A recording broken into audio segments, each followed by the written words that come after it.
I don't know what it was, but I was hopeful for Wednesday night's game, but I wasn't incredibly optimistic with the Bulls playing the 76ers. It just wasn't. Felt like this is a road game. Like, you're just coming off of a recent big win against Utah. About this one. I was hopeful, though, because you're going into this game, again, I've talked about it, throughout the beginning of this season, the Bulls getting a lot of fortunate breaks in their timing in terms of when they play teams. The Pistons without Cade Cunningham. Pelicans without Zion. The Raptors without Siakam.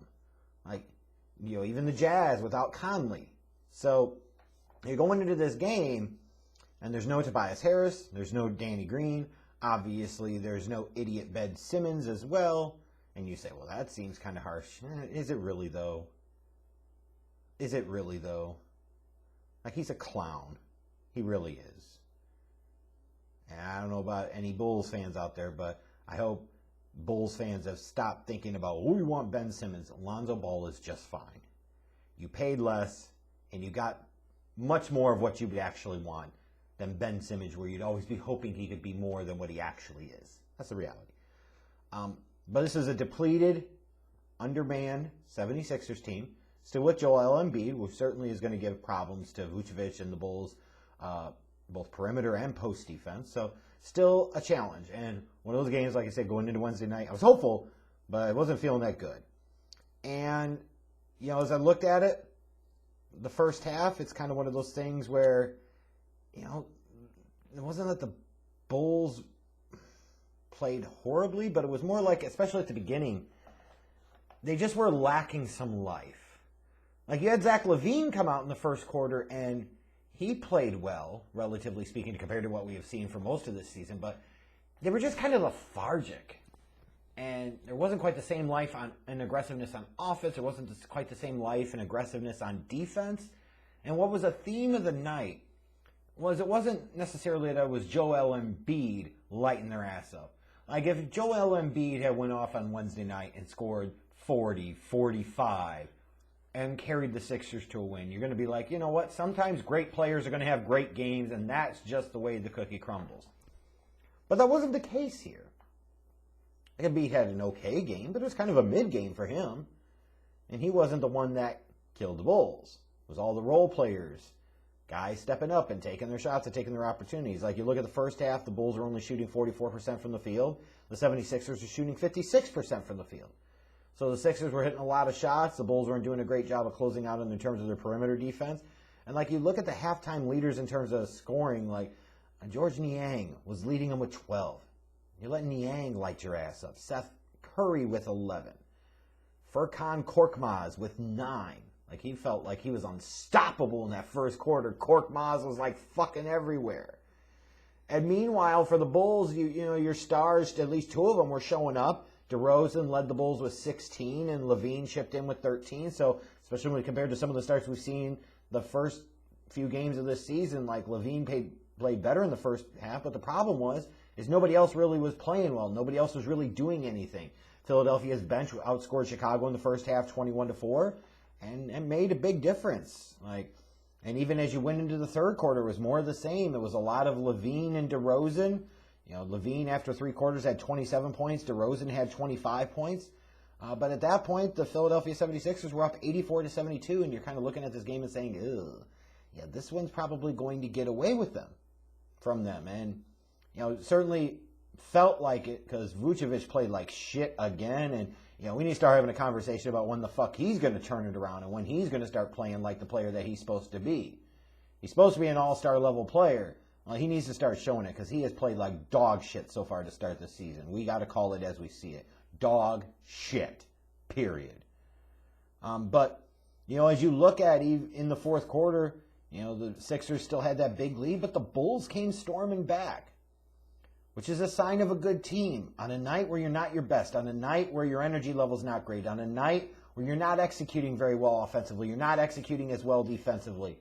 They found a way to get themselves back into the flow of things, found a way to get back into it.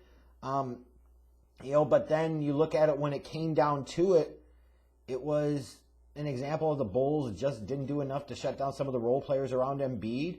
You know, you had some moments in the fourth quarter where Levine made some really stupid decisions, you know, which you were hoping that maybe he would be past this year, but every once in a while he plays Levine ball and it's just terrible. You know, and he didn't score anything in the fourth quarter. DeRozan did his part. Like, I think I said it in the last game recap. Like, right now, DeMar DeRozan should absolutely be an MVP candidate. He's the best player in the Bulls right now. Right? Absolutely. Like, he's the guy that you're going to. He's the guy that's making the difference. But it just wasn't enough. You know, I give them credit for clawing back on a night where they really weren't on top of the game, on a night where they really weren't that focused, on a night where they didn't really execute well.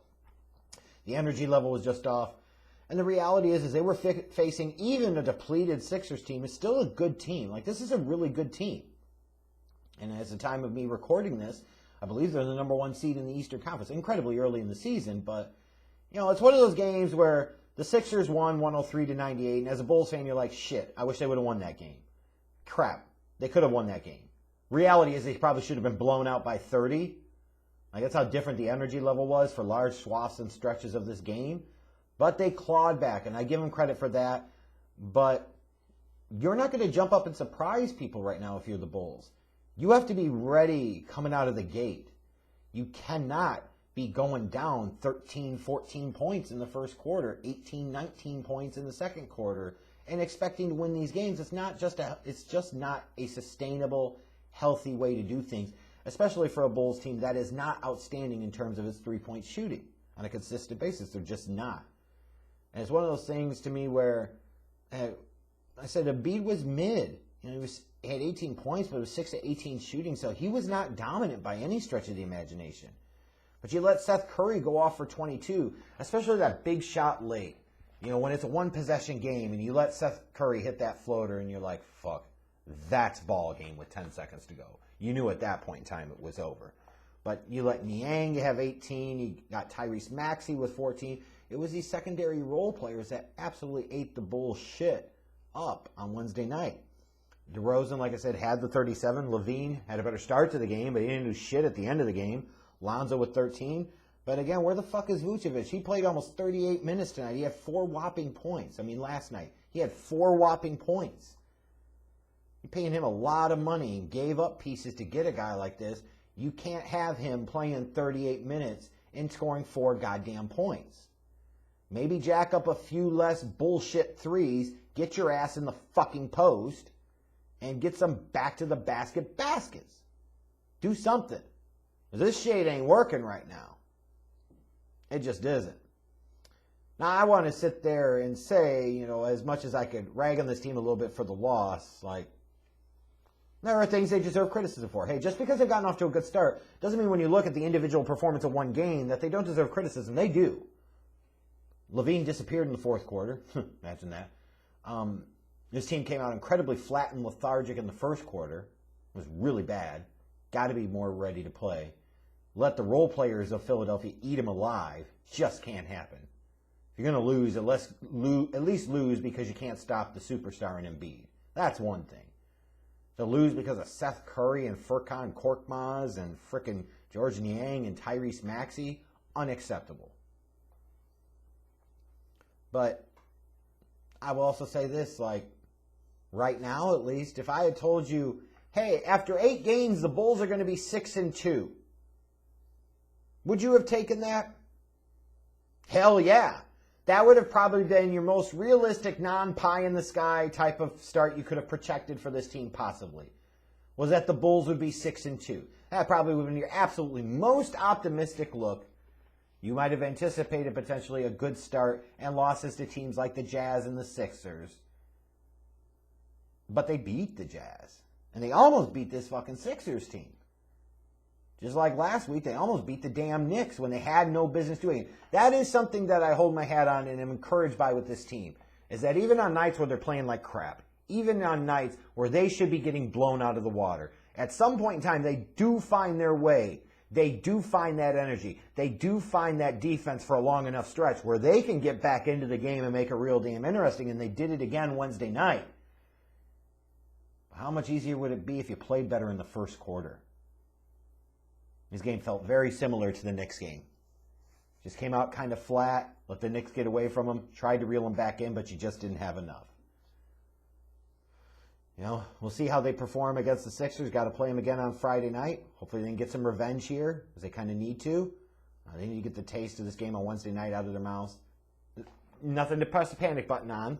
They're only 8 games through the season, and this goddamn team is 6-2. So I'm not trying to be sky is falling, but there are things that you watch this game on Wednesday night, and they certainly have you a little concerned, even if it was just for one night. The Vucevic stuff, though, yeah, time to get a little more concerned about him because he's been doo-doo so far.